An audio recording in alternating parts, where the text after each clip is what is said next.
All right, and we're back live, and welcome to A Dash of Life.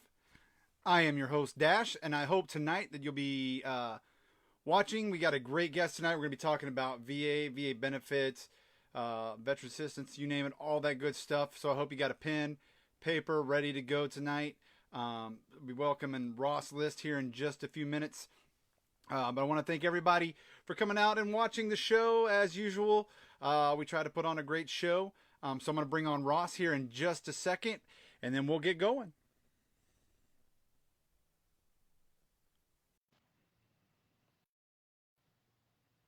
And hopefully we have no problems. We've been having some issues. We'll see how it goes here. I hope everybody got to catch the show last night with Vern.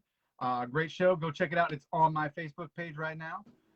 Go check it out. Watch it. We got a lot of great stuff going on. And there's Ross. Hello, sir. Hey, what's going on, man? What's it been? Yeah. 06? No, Buka? 06 or 07, Iraq. It was Buka. We worked, was it S2 for S2. the 104th MP Battalion? Something like that. We sure did. Man, was it that long ago? Yeah, it was, man, it's been close to 20 years. Yeah, easily. I don't. Yeah, man, because I'm sitting there trying to remember. Yeah, that's new, man. Yeah,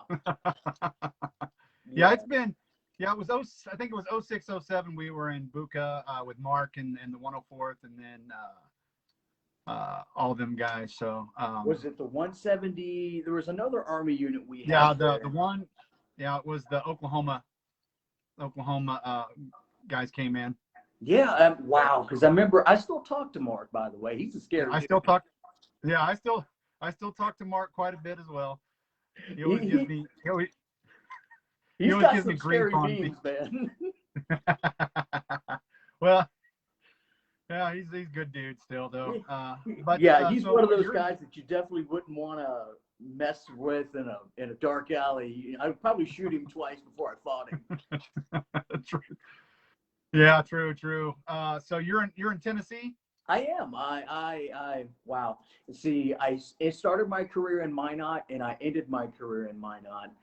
Minot, Moody, Nellis, Massawa, Mildenhall, Minot. I retired back in Tennessee. I'm from here. May not sound like it, but I am from the South.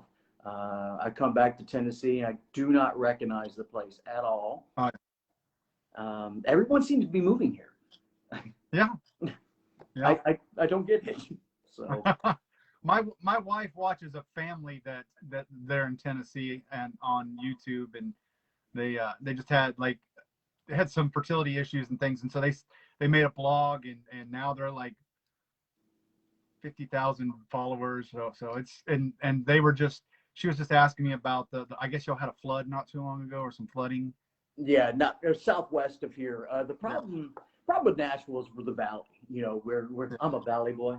We have the mountain people up there. You know, in Knoxville, they sing a lot of things. You know, Rocky Top, and then in Memphis, we should give back to Arkansas from time to time. But here in the valley, we flood a lot. Yeah. So yeah. And I'm glad you did this year. Yeah. I'm glad you come on tonight. I know you got a lot of information for us. I hope everybody's got, like I said, I hope everybody's got a pen, paper. If you've got questions for Ross, he's the expert. Please ask away. So tell us about what you're going to be talking tonight. Yeah, man. Well, first of all, I want to put this out there. I know a lot, but I may not know. I know a lot about I know a lot about a little. So the best thing is I always recommend that everyone gets with their own state and federal VSO, veteran service officer, and or a private nonprofit like the VFW, American Legion. They all have a veteran service officer located in their post. I do work for the VA. I'm waiting for things to be thrown at me now. Yes, I am actually medically retired due to injuries from Iraq and Afghanistan. So I did 18 years, 2 months, 3 days. So they wouldn't let me finish out. Yeah, hard time. So, but I'll get into that also. So I want to talk about, there's major things that they don't talk about when you get into TAPS. And when you sit either hit the retirement button or you're separating. TAPS is usually that transitioning assistant program service. And then usually most people just go to sleep through it, write your resume, and go to USA Jobs. But they don't tell you about the major things you need to worry about. And now working for the VA, I've learned a couple of things. I can't help you fill out your paperwork, but I can direct you to the right avenues. Right. Rule number one, the VA is always going to at least say no once. You have to be persistent and keep going. So if you know you have the paperwork, the documentation, the buddy letter, please keep going. So I'm going to go over a couple of things, key areas drive you home. I know a lot of veterans say I don't deserve it. It goes for other people. I didn't do this in the service. I didn't get hurt. Yes, you did. There's a lot of things that you can get and that you deserve, especially property tax relief, education benefits, free hunt and fishing license, certain things like that you can do. So rule number one, the Gulf War illness. This is huge. This came out officially during the middle of the 2000s, probably about the time we met, but it's really big now. When you hear the Gulf War itis or syndrome, people keep thinking, oh, this is 1991 through 92 timeframe. No, this is 1990 to present. So if you were in the Gulf, and I mean Iraq, Afghanistan, Kuwait, Saudi Arabia, Oman, anywhere in that area, there is so many things that you may be getting VA letters in the mail. Rhinitis, sinusitis, things going on, breathing issues, fibromyalgia, diabetes. They lined us up in shots and they just put things in our arms. They told us to take all these pills, malaria pills. You may have, there's 52 known illnesses on what's called the Gulf War syndrome. And I sent these links to Hooper. And so, share them, please. Go to these links, and it's a government site, so it's not easy to follow sometimes. So please make sure you have to click on register and then go to your certain state and find the 5 people that are key at getting you into that service.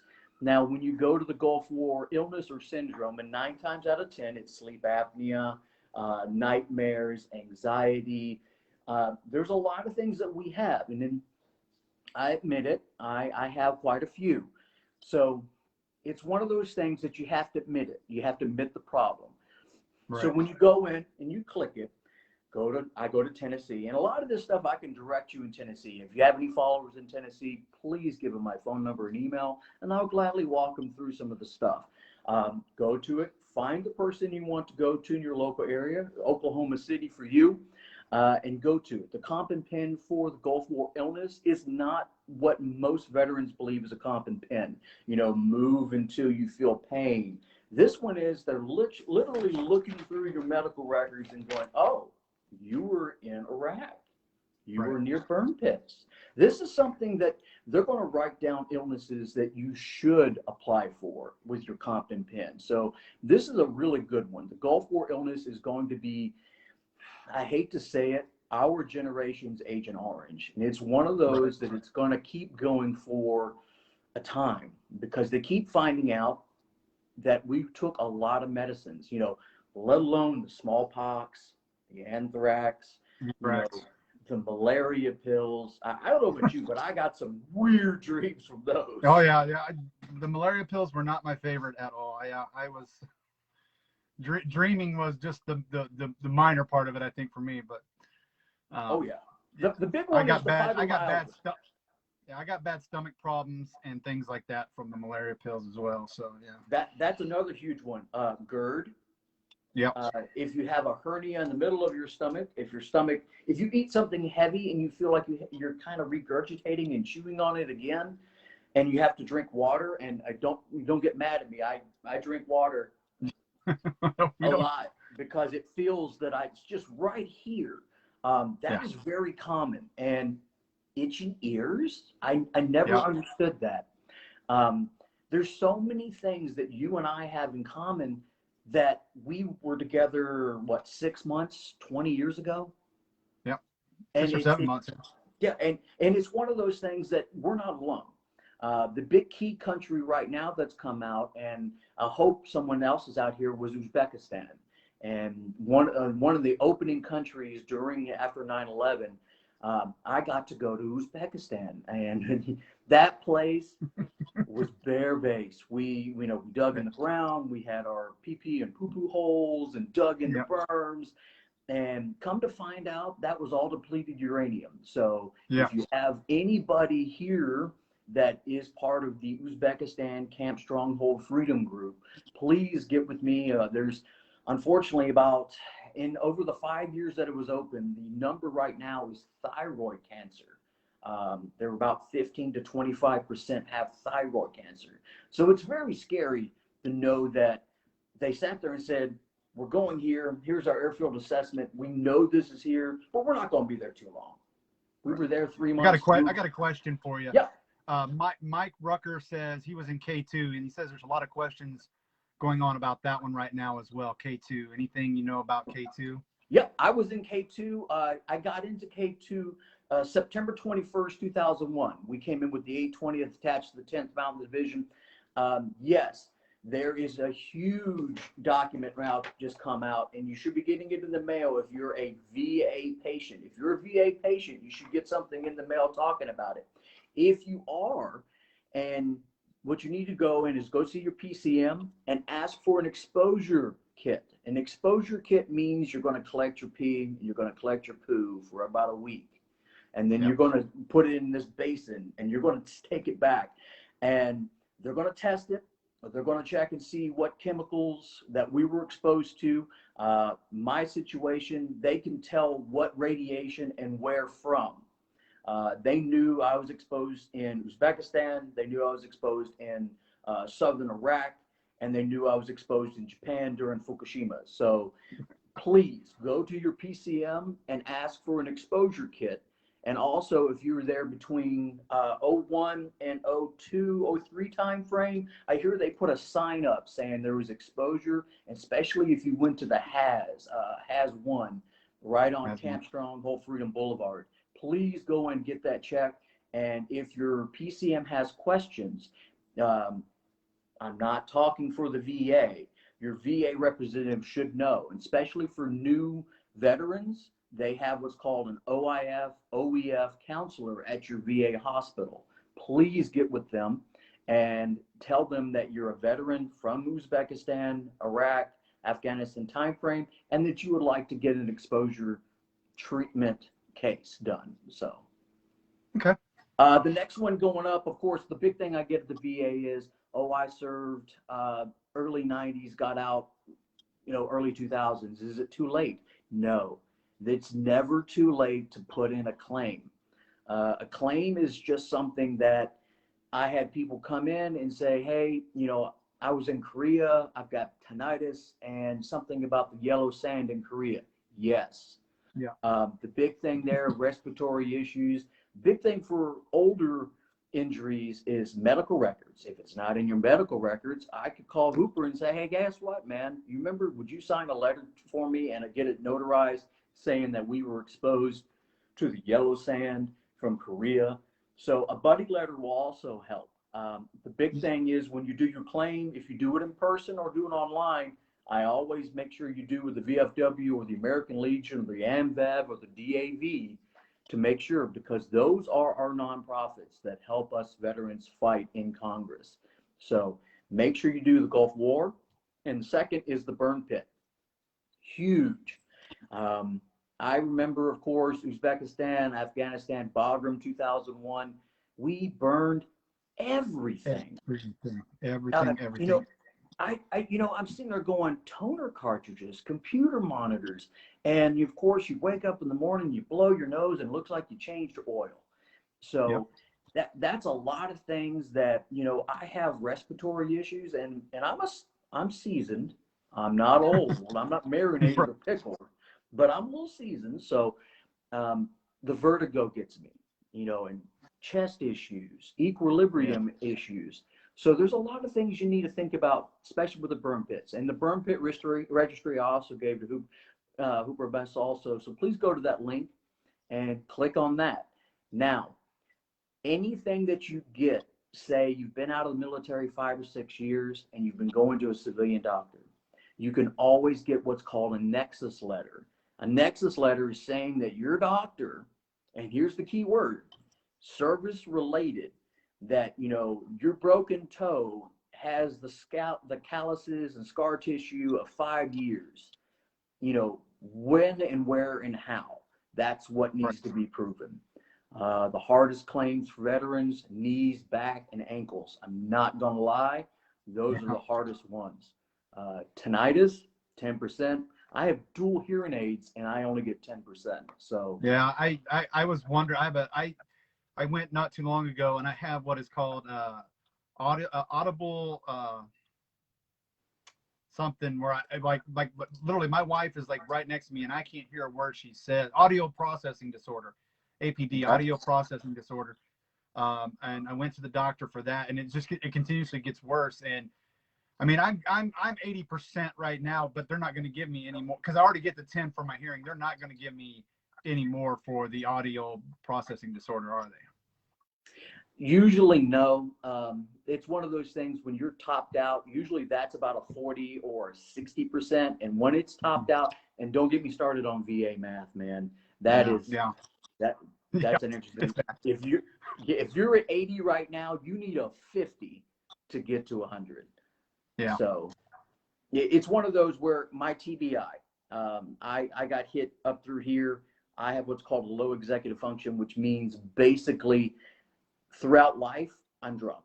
I have the Jimmy the Cricket on the right and the left, not there. Gone. So my wife and everybody tells me count to 10, so that's one of those things that I make sure I have notes on where I want to go and how to get there. I set up my day into small notebooks, medium notebooks, and big notebooks because you were small when you're important today. So those are one of the things you need to make sure that you keep track, especially with any kind of disability math, the nexus letter. Now, the problem with modern military is you and I got out. You probably got a disc with your medical records, or did you get your paper? I got my paper. Okay, good for you. Unfortunately, like when I retired in 18, they gave me a disc. Guess what's not accepted at the VA? The disc. Exactly. So you have to go get your medical records printed off and then make copies of it and go take it over to patient records and make sure that they have it. Now, you have to understand, sometimes things get lost, and it is very, very easy. And I hate to say it, I have an analog book in my office that has everything from tech school to retirement to everything the VA ever gave me. So when they say you don't have this, here it is. I've got it right here. So cover yourself, that the nexus letters, your disability, making sure that everything you can possibly get done is covered. Especially 1st of August timeframe, the new one coming out for Uzbekistan, Afghanistan with the sinuses, and definitely the respiratory issue. Please get that checked out. Right now, the Gulf War illness, there's a deadline right now that says the end of December this year. So please go and get that checked. I know it's coming up on 20 years. I know the VA is not where you want to go, but go get it. If you're not a veteran that's gone into the VA, I want to ask you why. Because getting this little card here gets you a lot of things. Going into the hospital and treated for your injuries. I don't care if it's just prescriptions. Whatever it is, it's your service-related injury. You should be compensated for your time. I know that we were in horrible places. We got nasty shots. Sometimes things don't go well, but you have to be compensated for your time. So that being said, please make sure that you get with your state. Your state has a lot to do with it also. Now in Tennessee, it's all rated on your percentages. Your property taxes can be lowered. Your driver's license can be free. Your hunt and fishing license free. I moved back to the States. I turned in my weapons qualifications and I got a concealed carry permit for taking the 2-day class free. Yeah. So there's a lot of things you need to do that. Also with this new card starting in 2020, if it says new OIF, OEF veteran, you get into BXs and PXs on base. So just like a retired ID card, you can go to, for me, Fort Campbell, Arnold Air Force Base, Millington in Memphis. You can go to those and use the commissary, and you can use the BX, which is pretty cool. It's somewhat like you're retired. Then you have Space A flights. That's another thing you need to look into. For me, I go to Memphis if I want to take a hop to the Pacific, C-17s. Of course, it's Cat 6, $3.50 gets you to the Pacific when you can get Cat 6. Or you go to Knoxville, for me, you go to Europe. So there's a lot of things that you can do. And the big one, student loan forgiveness. If you're a veteran that has student loans and you're over, I believe it's 30%, especially in Tennessee, you can get that nixed and taken care of. Right. Now, that being said, the Forever GI Bill, I get a lot of questions about this. I just got mine back in the mail the other day. The Forever GI Bill, signed by the last president. The last president said forever. Well, usually when you got out of the military, your GI Bill was good for 15 years. Now, 15 years, mine does not expire forever. I have 36 months worth of school, and I go for 36 months, and after that, supposedly it's done. What happens is you can apply with the VA for an extra 2 years. They do not tell you this. So please make sure to get into that too. I'm sorry, I'm probably rambling. There's probably a couple questions. I apologize. No, yeah, I got the one question I had, and maybe you were getting to it, is, what I mean, you kind of talked about it. I have to have so much more to get up to my 100. What I mean, like, if you've already been rated on, like, say my shoulder, like, I don't know if you can see the giant bone sticking out of from an accident. So if it continues to deteriorate, thank you so much. If it continues to deteriorate and I just keep going to a regular doctor, I can take that to the VA as long as I have you're saying the Nexus letter, correct? Or just any documentation, as long as So correct. So the big thing is, we'll say your shoulder. Your shoulder will proceed into what's called secondary conditions. And that could be loss of movement, loss of dexterity, moving in parts of the wrist. Those are all called secondary injuries. And it's always recommended, because over time, the only thing that gets worse is your tax bracket, your weight, and usually more taxes. So please, you're right. Go back in, get your doctor to look at it, and it's service related. Make sure that's there. I have a reconstructed left shoulder, and I have five different scars. What they also don't tell you is most scars over an inch are 10%. So get that checked out also. So like you're saying, I'm looking at the ratings right now. If you're 80%, that's $2,039.74 without dependents. So that's tax free. So people say that's too much. People say, oh, I don't deserve it. Yes, you do. That's something that you did. And there's the other question of the magical 100. If you're total and permanent, can the VA come back and re-eval? Yes. So technically, what I've been told in Tennessee, the safe area is 10 years TMP, or total and permanent. The other question I get a lot of is 100% disabled, 100% unemployable. You can be 100% disabled and still work. If you have the marker 100% disabled, unemployable, then you fall under a tax bracket where you can't make more than what's called the poverty line. So please check with a financial representative and what that is for your state, because COLA in California versus Tennessee, two different things. So again, with the VA math, I've got a 70, a 50, a 40, a 30, and 21 10s. So make sure you always go get everything documented. Now, I go back in, I talk to my PCM, he puts it in his notes saying Ross was here, this is what's going on, and it's just in my records in case. The VA is a very interesting monster. I love it. It's a very interesting group. I work with some great people, and I see the best and the worst. I do hear a lot of complaints, but I can tell you this is very good. Since I've been working there, I've seen a lot of good things, especially in Memphis, Nashville, Murfreesboro area. So, and that's just me though. You know, I hear horror stories. So we got another question. Yeah. Mike said he got out in '07. Does the post 9/11 GI Bill go away after the 15 years if rated 50%, or does it matter if you're rated or not? Okay, so that's a great question. Uh, I don't, he doesn't have to tell me. If you're a combat service veteran that has what's called a combat injury, it can be extended. So, '07 and you've done your time and you've used up all your allotment, please make sure to talk to, the VA, get online and see, because if you're Army or Marine and you have what's called combat pay or combat wounded pay or Purple Heart pay, there's different categories. So always call.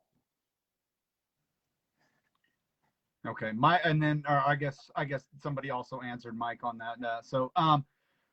So I guess maybe I misunderstood, or I've always heard rumors or bad things. Like I was always afraid to go back to the doctor. I was at 80%, and I was like, oh man, if I go back, they might drop me. I mean, once you're set at 80, I mean, they can't drop. Can they drop you? So here's the misunderstanding. Your percentage is your disability. And the VA, usually in 5-year increments, goes back and looks at your disabilities. Your disabilities over time should get worse, quote unquote. But hypothetically, you get better. Your disability will drop if your quality of life gets better. That's the thing you got to understand. I'm not saying do things to stay sick or do things to stay injured. Do things to make yourself better. But the thing is, you got to understand this is your disability and it can be lowered. So I go to my doctor. I see my doctor as my primary care at the VA, and I constantly get seen for all my appointments, missing appointments.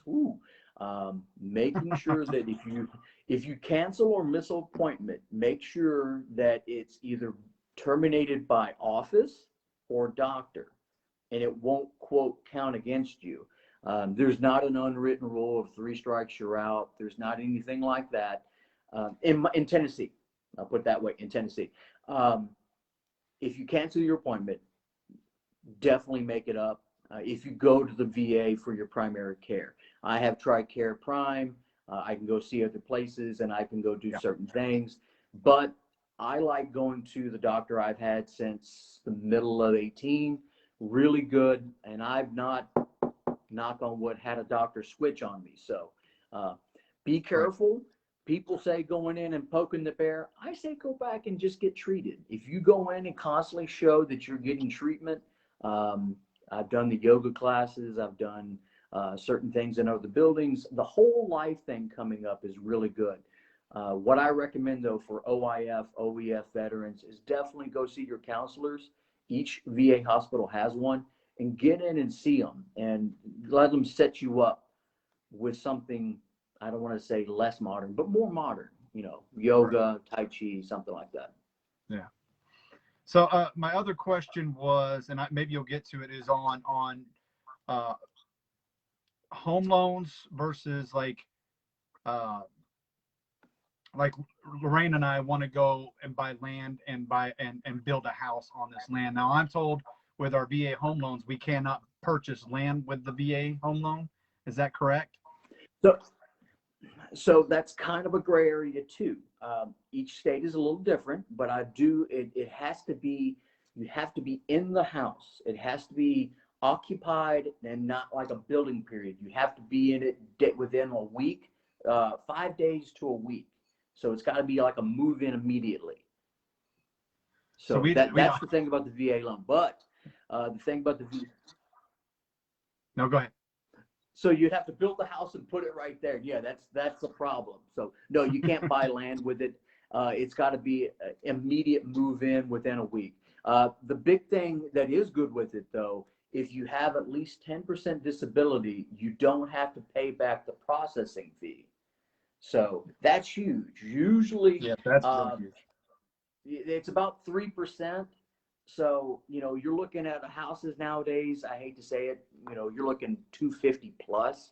So what, 3,000 to $5,000 paying back the government. But if you have the paper that you can get from what I like to call, the Air Force Mil, now it's called e-benefits. But please make sure that you get that service connected disability letter so you can give it to your realtor. That brings up a good point. If you don't have My Healthy Vet, please get that. I have it, and it's recommended because e-benefits and Air Force Mil are combining with My Healthy Vet. So nice. when you go to My Healthy Vet to talk to your doctor, because I kind of fell and hurt myself, and I typed in and said my elbow's swollen, and he's like, "Can you move it?" I'm like, "Yeah, I rubbed some dirt on it. I'm good." He's like, "No, come in." So when you can order your prescriptions, talk to your doctor by secure messenger, but also now know that your e-benefits and Air Force Mil are all connecting, please get My Healthy Vet. It's a secure, safe category to talk to your doctor. So please do that. So a friend of mine, Brownie, has a question, and just to clear it up again, she says, "I thought you could use it to build a house. Is that so? You can't use it to build a house?" Now, you can, but see, the thing is, now, again, each state's a little different. Talk to your realtor, have the disability letter.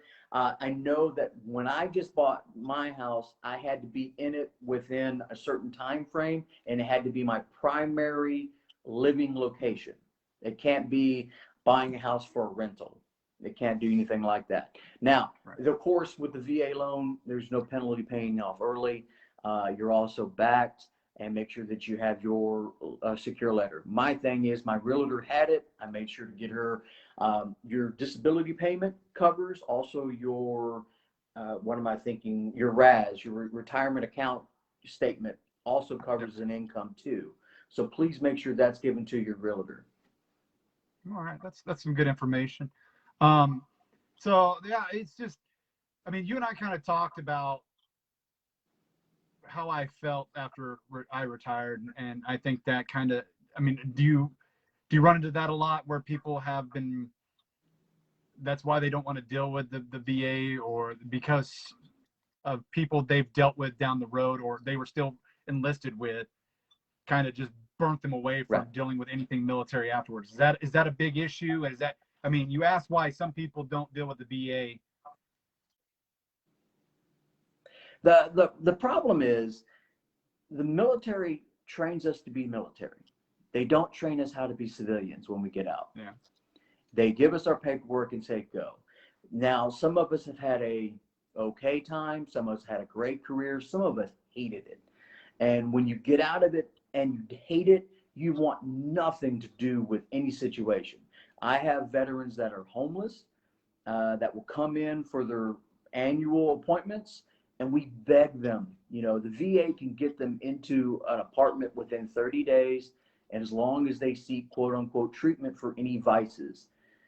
Getting that to people sometimes who've had bad times is hard. Also, the stigma of the VA post Vietnam, that entity between, we'll say, 75 to 89 time frame, it was different. I can tell you now, we are, I say we, the company that I work for is very pro veteran. It is one of those that you do what you have to do to help a veteran. And I'm proud of that because it's one of those things that it looks into. If you're having a bad day, a nurse will come talk to you. If you're having an issue that getting to where you go, our number one job is to help you get to your appointment. If you're going to be late, we'll pick up the phone and call and say, hey, he's going to be a minute late or a minute, 2 minutes late. There's a lot more understanding. And I think it's because of technology. I really do. I think that we're such a group now. I mean, we're doing it right here. I'm in Tennessee and you're in Oklahoma. We're talking now about things where before someone wouldn't pick up the phone to talk across a building.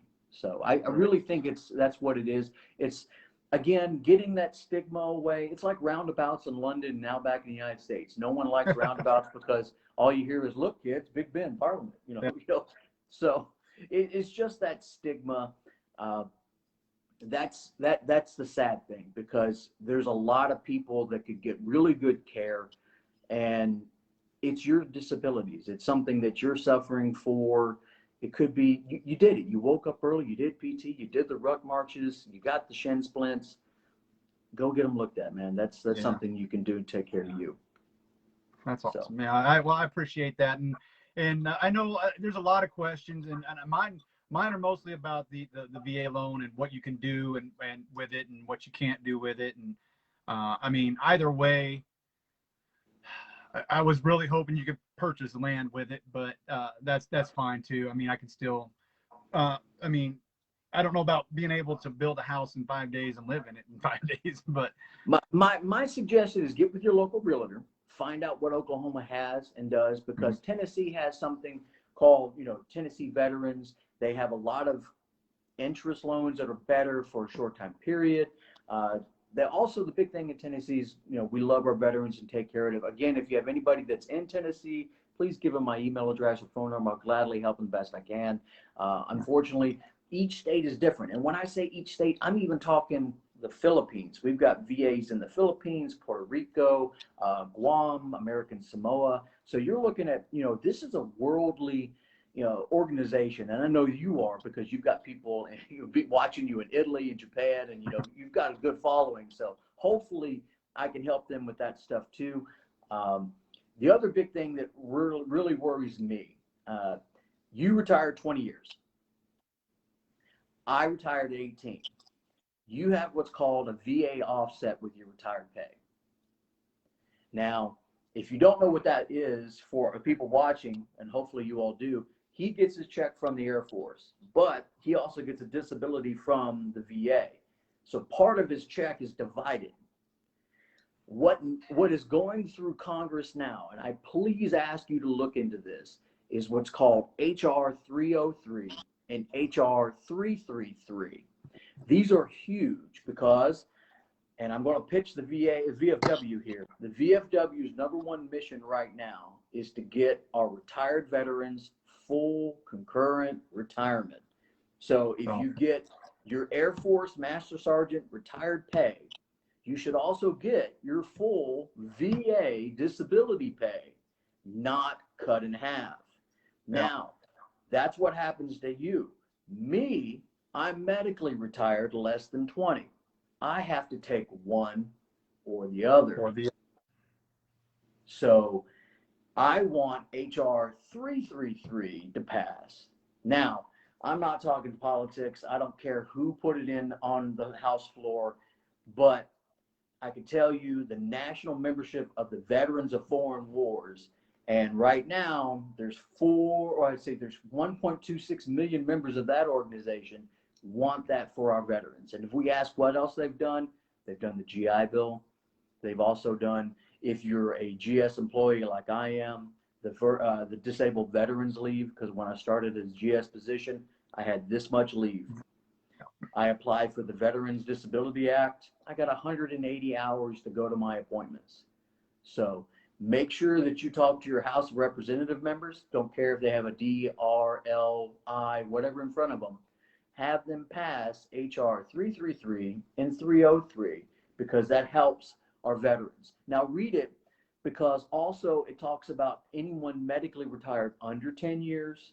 We're talking people that may have gotten hurt in tech school, may have gotten hurt, first couple of years, and our veterans that got out at 15 because they had, we'll say, wounds or injuries. So there's certain things that you can get there too. So please look into that. I always recommend. That's a big push this year for the VFW. Please make sure that you always go and talk to that service representative about USA Jobs. I don't know if you've worked with it or looked into it, but I casted a huge net. I got out and I made sure that I put out 256 resumes. Yeah. I got 12 bites. I got 7 in face and 3 offers. That's massive, but it's all about what you write. Yeah. Well, that's good stuff. I appreciate that. We got to get going. I want to bring you back some more. I'm sure I've got lots more questions. but I just wanted to get a baseline of what you do and what information you can give. So we'll definitely get you back for another show if you'd like. Yeah, And just remember that no matter what we're doing the best for each other, because yep. I hate to say it, veterans are going to take care of veterans. You know, that's all we got. And I love my Navy Joe, Army Joes, Navy guys, my Coasties, you know, my crayon eating Marines. I give them red ones every day. Yeah. You know, Army stands for Air Force rejects me yearly. I mean, it happens, you know. It's okay. I love them. It's great. We're like a brother, sister. We always pick on each other, but don't let anybody else do it. So that's absolutely right. If you and your people are in Tennessee and have any questions, please give them my email or and the links. I know you will. Hey, can I get a shirt? Absolutely. Hey, there we go, man. Let me know. I'll gladly buy one from you, dude. I saw your book cover, so as you can see, I'm an introvert. I have a hard time speaking to people, so. Yeah, absolutely. We'll get together offline there and we'll go over that. But again, I'll probably get you back. I'll look at my schedule and we'll do another show, because this was the most informed. I mean, I learned more from you in 45 minutes than I did in the entire TAPS class in 20 years of military service. So I think there's a lot of, I think there's a lot of people that appreciate it as much as I do. So we'll get you back and we'll do some more talking, Q&A, and hopefully we'll get some more stuff going. Please, last before you go, Gulf War syndrome, burn pit, local VSOs. That's all I ask you to do. Those 3 things, do that. And remember, I don't represent the VA. I just work. All right, buddy. We'll see you on the next one, okay? All right, brother. Take care, buddy. Bye. Guys, that was Ross. What an awesome show tonight, man. There's a lot of information. Like I said, I learned more from him in 45 minutes than I did the entire time. Please, if you have any questions and that you need me to get to him, let me know. He's tagged in this. Just let us know your questions. I can get it to him. I want to thank everybody that came out tonight. It was a great show. Again, he said it, veterans take care of veterans. I'm here. Tyshawn and I talked about it last week. I'll talk about it again this week. I am here for you guys 24/7. You know where I'm at. You know how to get a hold of me at Facebook. You can email me, text me. If you need my number, message me. I'll get it to you somehow. But I'm always here for every one of you guys 24/7. Look out for each other and help each other out. Okay, guys? So thanks again for coming out tonight. If you got any questions, again, leave them in the comments, or you can message me and I'll get them to Ross. So from the bottom of my heart, I thank everybody for coming out and watching tonight. Remember what I say, take care of one another, love one another, and I will see you guys next video.